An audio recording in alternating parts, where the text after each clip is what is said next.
5 признака, че дрехите, които са в гардероба ти, вече не са твоите.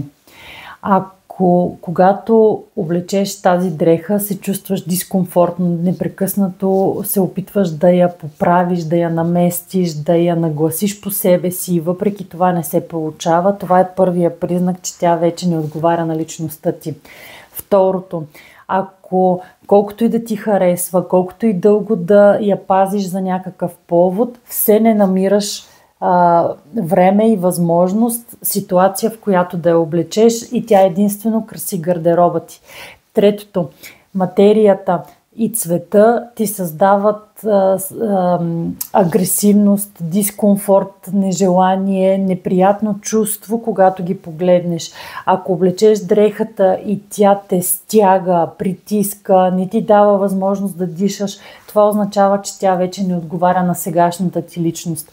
И е хубаво да потърсиш друга, която да е в синхрон с това, което усещаш като качества в себе си, имаш нужда да изявиш и искаш да покажеш на света.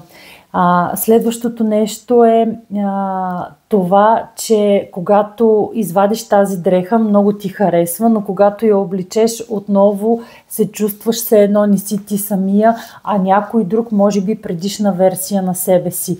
Това може да ти покаже на къде трябва да вървиш, дали този тип дреха вече не е останала в миналото, заедно с случките, с които си живял с нея. И на последно място е важно да откриеш пропорциите, съотношението, така наречения ритъм и баланс в дрехите. Дали тази дреха успяваш да съчетаеш добре с останалите, които в момента са ти на преден план в гардероба, тези, които предпочиташ да носиш, тези, чиято енергия отговаря напълно на теб.